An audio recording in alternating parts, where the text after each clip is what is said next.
Asia ఖండంలోని అతిపెద్ద జాతరగా పేరొందిన శ్రీ సమ్మక్క సారలమ్మ జాతర పనులు ఇప్పటికే శరవేగంగా స్థాయిలో కొనసాగుతున్నాయి. దాదాపు 250 కోట్ల రూపాయలతో సమ్మక్క సారలమ్మ గుడి అభివృద్ధి పనులు జరుగుతున్నాయని అధికారులు వెల్లడించారు. ఈ పనులలో ఇప్పటికే 50% పూర్తయ్యాయని, జనవరి 28 నుండి 31 వరకు జరిగే జాతరకు ఇతర రాష్ట్రాల నుండి 1 కోటికి పైగా భక్తులు దర్శనానికి వస్తారని అధికారులు అంచనా వేస్తున్నారు. మేడారం జాతర జరుగుతున్న ఈ నెలలో దాదాపు వేల సంఖ్యలో భక్తులు గుడికి చేరుకుంటారంటున్న ప్రధాన పూజారితో మా ప్రతినిధి రాకేష్ ఫేస్ టు ఫేస్.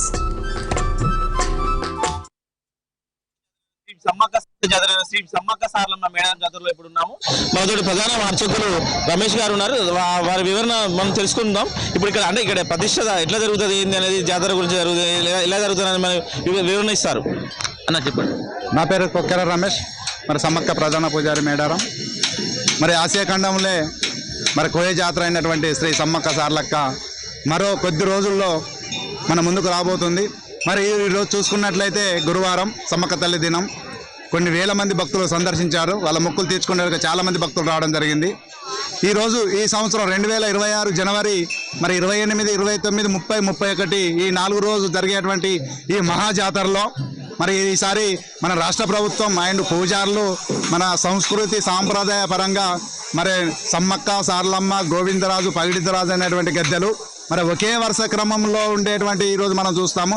గత జాతరకు ఈ జాతరకు చాలా డిఫరెంట్ ఉంది. మరి గత జాతరలో చూసుకుంటే ట్రాఫిక్ పరంగా చాలా ప్రాబ్లం జరిగింది.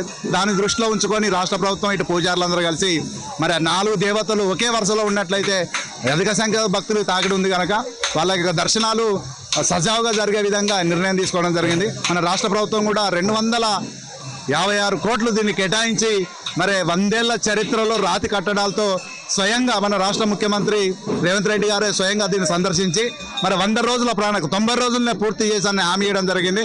అదేవిధంగా ఆ విధంగానే పనులు కూడా శరవేగంగా డే అండ్ నైట్ రాత్రి పగళ్ళు మరి కష్టపడి చేస్తున్నటువంటి సందర్భం మరి కొద్ది రోజుల్లో మనకు అందించడం జరుగుతుంది. అప్పుడు చాలా బాగుంటుందని ఇటు భక్తులు ఇటు పూజారులు సాంప్రదాయకంగా ఇది ఏ చేసినప్పటికీ ఈ కట్టడాలు కానీ ఇవన్నీ మా ఇష్టపూర్వకంగానే మా సమ్మక్క సారలమ్మ సంస్కృతి సాంప్రదాయాలు మా విలువలు కట్టుబాట్లు అన్నీ కూడా చిత్రాలను మరి మీరు చూస్తారు. చాలా అద్భుతంగా ఉంటుంది.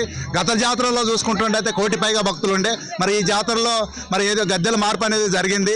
వెళ్ళాలనేటువంటిలో ఎక్కువ భక్తులు వచ్చేటువంటి సందర్భం ఉంటారు. ఇంకొక 20 నుండి 30 లక్షల మంది ఎక్కువ భక్తులు రావచ్చు అని అంచనా. గుడి ప్రారంభం ఇప్పుడు దాదాపు 50 మీటర్లు వెడల్పు జరిగింది కదా, దీనిపై మీరు ఏమంటారు? భక్తులకు ఎలాంటి సౌకర్యం ఉన్నట్టు?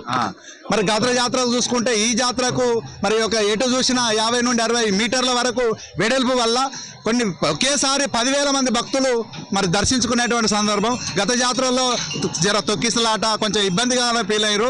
ఈ సంవత్సరం అయితే సజావుగా ఈజీగా ఇటు దర్శనం అయ్యి మళ్ళీ ఎగ్జిట్లో 4 ఎంట్రింగ్ గేట్లు 4 ఎగ్జిట్ గేట్లు మొత్తం 8 ముఖద్వారాలు, ఒక్కొక్క ముఖద్వారం వచ్చేసి 40 ఫీట్ల వెడల్పుతోటి ఇటు కాళేశ్వరం తిరుపతి ఏ విధంగానైతే ఉన్నాయో ఆ విధంగా భక్తులు ఈజీగా దర్శనాలు అయ్యే విధంగా ఈరోజు ఏర్పాటు చేయడం జరిగింది.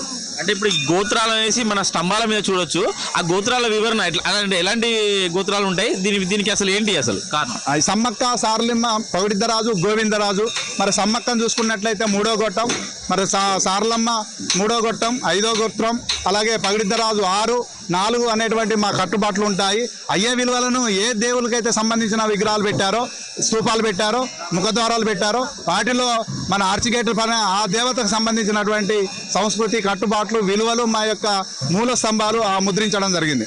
దాదాపు మేడారంలో 50 కిలోమీటర్ల వెడల్పుతోటి రోడ్లు కానీ విస్తరణ కానీ జరిగిందని చెప్తున్నారు.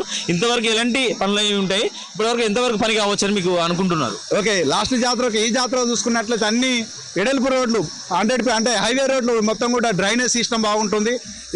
ఎక్కడ నుండి జంపన్నగవతల పెట్రోల్ బంక్ నుండి మేడారం ఆర్టీసీ గ్రౌండ్ వరకు ఎటు చూసిన వెడల్పు ద్వారాలు అంటే భక్తులు ఈజీగా దర్శించుకొని మళ్ళీ తిరిగి స్వయంగా వాళ్ళ ఇంటికి వెళ్ళే విధంగా ఎలాంటి ట్రాఫిక్ ప్రాబ్లం లేకుండా, ఆటంకం జరగకుండా, ప్రమాదాలు జరగకుండా రోడ్లు అనేది వెళ్ళడం జరిగింది. దాదాపుగా ఇప్పటికీ దాదాపు మేడారంలో మీరు చూడొచ్చు విస్తరణ కానీ అన్ని పనులలో కానీ మంచి నైపుణ్యంగా చేస్తున్నట్టు తెలుస్తున్నది. దాదాపుగా ఇప్పటికీ అంటే ఈ రోజుకే భక్తులు దాదాపు 50,000 30,000 నుంచి 50,000 భక్తులు రావచ్చు. ఓచు స్టూడియో.